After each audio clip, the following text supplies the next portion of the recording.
Halo semuanya, perkenalkan nama saya Desi Monika dari Universitas Negeri Malang, Fakultas Ekonomi dan Bisnis, Prodi S1 Pendidikan Ekonomi.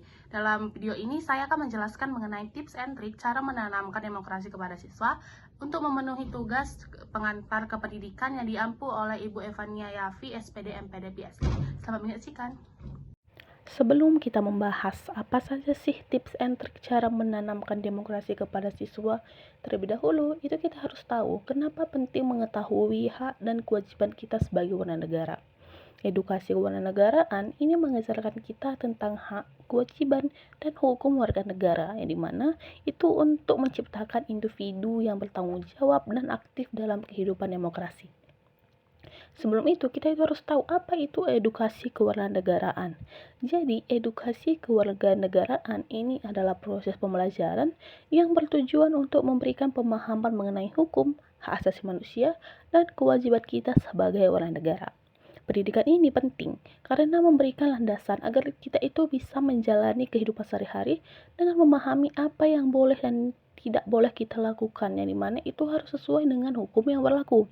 Sebagai contoh, kita akan tahu hak kita dalam bekerja, hak kita untuk memilih pemimpin melalui pemilu, dan hak kita untuk mendapatkan perlindungan hukum jika kita itu terlibat dalam permasalahan hukum. Tanpa pemahaman yang cukup mengenai hal-hal ini, kita itu bisa kehilangan hak kita atau bahkan terjebak dalam permasalahan hukum yang seharusnya itu bisa kita hindari. Tujuan utama dari edukasi kewarganegaraan adalah untuk membuat kita itu lebih sadar akan hak dan kewajiban kita sebagai warga negara. Melalui pendidikan ini, kita itu diharapkan dapat menjadi individu yang bertanggung jawab, memiliki rasa kepedulian terhadap sesama, dan berperan aktif dalam menciptakan masyarakat yang lebih baik dan adil. Dengan pemahaman yang baik, kita itu akan lebih siap berpartisipasi dalam kehidupan demokrasi. Contohnya itu seperti ikut serta dalam pemilu atau menyuarakan pendapat tentang isu sosial. Dengan begitu, pendidikan kewarganegaraan ini berfungsi sebagai dasar untuk menciptakan negara yang demokratis dan inklusif, di mana setiap warga negara ini memahami hak dan kewajiban mereka.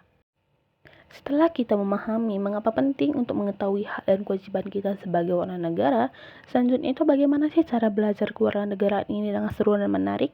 Nah, itu ada beberapa cara yang dapat kita lakukan. Yang pertama itu adalah dengan simulasi hukum.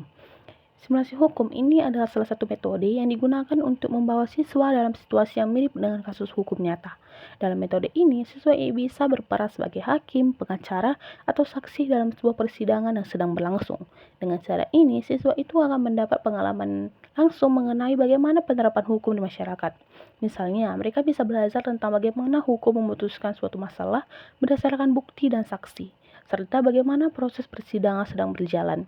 Selain itu, simulasi hukum ini juga mengajarkan mereka untuk berpikir kritis dan menganalisis situasi dari berbagai perspektif, di mana ini merupakan keterampilan yang penting dalam kehidupan sehari-hari.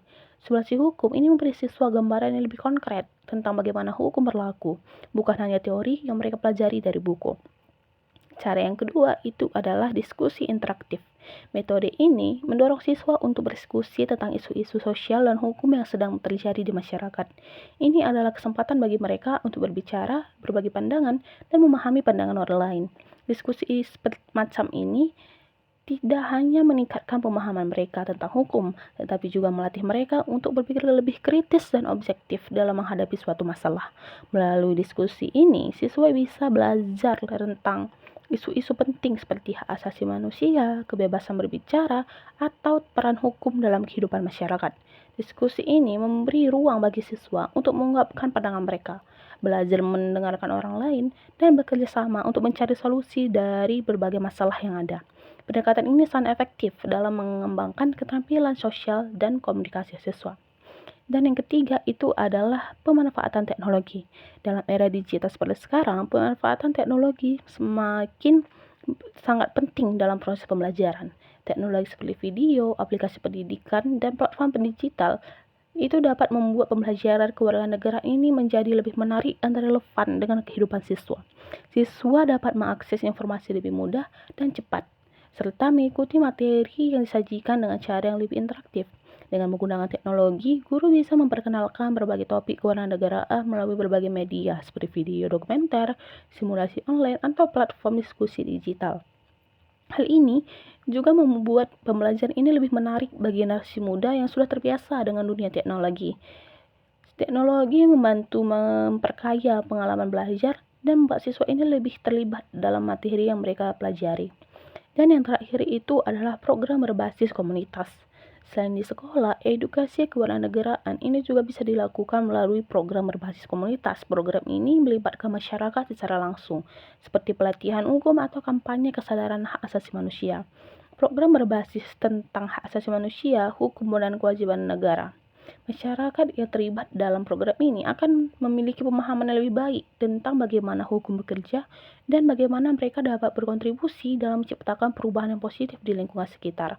Melalui program ini, komunitas juga dapat berbagi pengalaman, berdiskusi, dan mencari solusi untuk berbagi permasalahan sosial yang ada di sekitar mereka. Dengan cara ini, edukasi kewarganegaraan menjadi lebih inklusif dan melibatkan masyarakat secara aktif dan perubahan sosial. Dalam pelaksanaan pembelajaran kewarganegaraan ini, terdapat beberapa hambatan yang dihadapi. Yang pertama adalah kurangnya fasilitas pendidikan. Salah satu tantangan besar dalam pelaksanaan edukasi kewarganegaraan adalah kurangnya fasilitas pendidikan yang memadai, terutama di daerah terpencil. Di banyak daerah, sekolah-sekolah belum memiliki sarana yang cukup untuk mendukung pembelajaran kewarganegaraan dengan baik. Fasilitas yang kurang lengkap bisa membuat pembelajaran ini menjadi terbatas, dan siswa pun menjadi kurang tertarik dengan materi yang diajarkan. Oleh karena itu, sangat penting untuk memastikan untuk setiap sekolah baik di kota maupun di daerah terpencil itu harus memiliki fasilitas yang memadai agar edukasi kewarganegaraan ini dapat dilaksanakan secara optimal. Hambatan yang kedua itu adalah keterbatasan pelatihan guru. Guru ini memainkan peran penting dalam keberhasilan pendidikan kewarganegaraan. Namun banyak guru yang belum dapat pelatihan yang cukup untuk mengajarkan materi ini. Tanpa pelatihan yang tepat, pengajaran kewarganegaraan ini bisa berasa monoton dan tidak tertarik bagi siswa. Oleh karena itu, penting bagi pemerintah dan lembaga pendidikan untuk memberikan pelatihan yang cukup bagi guru agar guru ini bisa mengajar topik-topik kewarganegaraan dengan cara yang lebih kreatif dan aplikatif. Dan hambatan yang ketiga ini adalah rendahnya partisipasi masyarakat. Meskipun edukasi kewarganegaraan sangat penting, masih ada tantangan besar terkait dengan rendahnya partisipasi masyarakat dalam program-program ini. Banyak orang yang belum merasa terlibat dan belum menyadari pentingnya memahami hak dan kewajiban mereka sebagai warga negara. Tanpa keterlibatan masyarakat, proses edukasi kewarganegaraan ini tidak akan berjalan secara maksimal.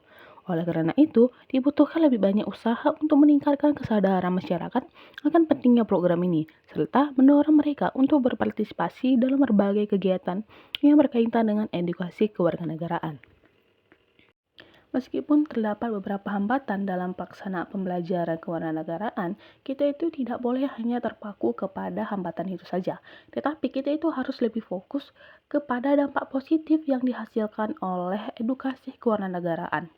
Ada beberapa dampak edukasi kewarganegaraan. Nah, yang pertama itu adalah peningkatan pemahaman tentang hukum dan hak asasi manusia. Edukasi kewarganegaraan ini memiliki dampak positif yang sangat besar terhadap pemahaman siswa dan masyarakat tentang hukum dan hak asasi manusia. Dengan memahami hak-hak mereka seperti hak untuk mendapatkan perlindungan hukum atau hak untuk memilih pemimpin, mereka itu akan lebih siap menghadapi berbagai masalah yang mungkin timbul dalam kehidupan sehari-hari. Pemahaman tentang hukum juga membantu masyarakat untuk menghormati hak orang lain dan menghindari perbuatan yang melanggar hukum. Dampak yang kedua adalah rasa percaya diri dalam menyuarakan pendapat. Edukasi kewarganegaraan juga meningkatkan rasa percaya diri seseorang dalam menyuarakan pendapat mereka, baik dalam diskusi sosial maupun dalam proses demokrasi. Contohnya itu seperti pemilu. Dengan pengetahuan yang lebih baik tentang hak mereka, individu itu merasa lebih yakin untuk berbicara tentang isu-isu penting bagi masyarakat. Mereka juga akan lebih berani untuk melibatkan diri dalam pengambilan keputusan yang akan mempengaruhi hidup mereka dan orang lain. Ini sangat penting untuk membangun masyarakat yang lebih demokratis, di mana setiap individu itu memiliki hak yang sama untuk berbicara dan didengar. Dampak positif yang ketiga, ini adalah masyarakat yang lebih demokratis. Edukasi kewarganegaraan juga berkontribusi dalam menciptakan masyarakat yang lebih inklusif dan demokratis.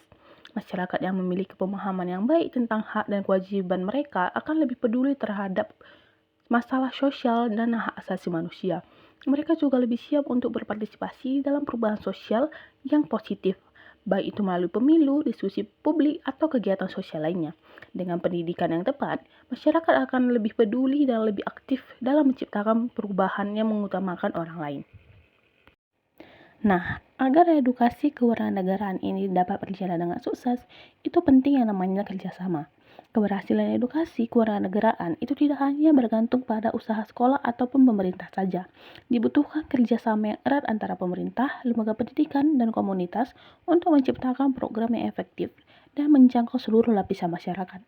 Pemerintah itu harus menyediakan kebijakan yang mendukung, seperti kurikulum yang baik, pelatihan guru, dan fasilitas yang memadai. Lembaga pendidik itu harus berkomitmen untuk mengajarkan materi ini dengan cara yang menarik dan aplikatif. Masyarakat juga itu harus berperan aktif baik dalam mendukung program-program pendidikan maupun dalam ikut serta dalam kegiatan sosial yang memperkuat kesadaran hukum dan hak asasi manusia. Selanjutnya itu adalah pentingnya dukungan komunitas. Program berbasis komunitas itu sangat penting dalam memastikan edukasi kewarganegaraan ini dapat diterima dengan baik oleh masyarakat.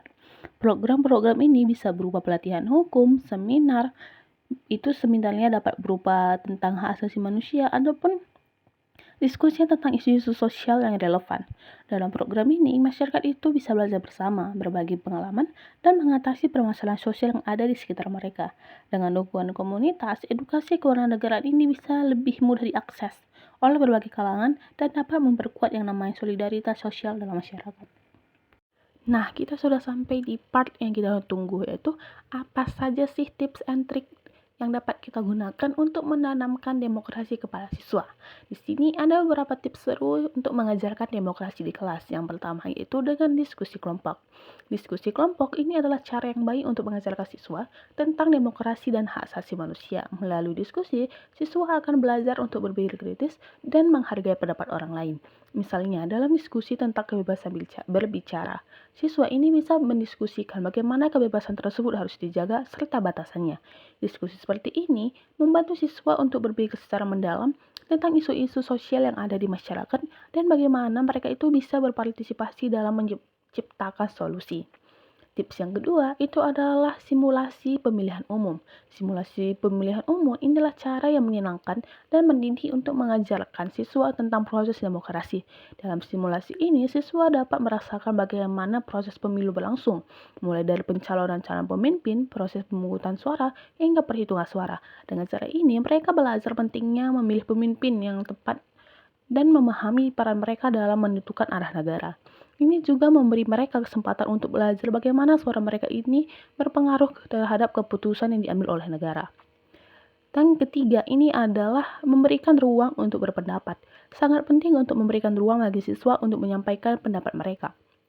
Dalam kelas, siswa harus merasa bahwa pendapat mereka ini dihargai dan didengarkan. Ini akan mengajarkan mereka cara berkomunikasi secara efektif dan menghargai pendapat orang lain. Salah satu inti dari demokrasi adalah kemampuan untuk berdialog dan bernegosiasi dengan orang lain. Dan hal ini bisa dibangun sejak ini di dalam kelas. Kesimpulan yang dapat kita ambil dari pembahasan kita adalah edukasi kewarganegaraan ini memiliki banyak manfaat positif bagi individu dan masyarakat. Melalui pendidikan ini, kita menjadi lebih sadar akan hak dan kewajiban kita sebagai warga negara. Ini membantu kita untuk lebih bertanggung jawab, lebih peduli dengan masalah sosial, dan lebih aktif dalam membangun negara yang lebih baik. Dengan edukasi kewarganegaraan, kita juga akan lebih siap menghadapi tantangan hukum dalam kehidupan sehari-hari dan menjadikan kita warga negara yang lebih cerdas dan lebih aktif. Untuk meningkatkan efektivitas pendidikan kewarganegaraan, kita perlu fokus pada beberapa hal penting. Yang pertama itu adalah pelatihan guru itu harus diperbanyak agar mereka bisa mengajarkan materi kewarganegaraan dengan cara yang menarik dan relevan. Yang kedua, yaitu fasilitas pendidikan itu perlu diperbaiki agar siswa ini bisa belajar dengan lebih baik. Dan yang ketiga, yaitu penggunaan teknologi dalam pembelajaran perlu diperluas, mengingat banyak siswa yang sudah terbiasa dengan media digital. Dengan langkah-langkah ini, edukasi kewarganegaraan dapat lebih efektif dan menyentuh lebih banyak orang. Pendidikan kewarganegaraan ini perlu diterapkan lebih luas lagi di semua lapisan masyarakat. Dengan kerjasama yang solid antara pemerintah, lembaga pendidikan, dan masyarakat, kita bisa memastikan bahwa semua warga negara memiliki Sekian video dari saya, terima kasih.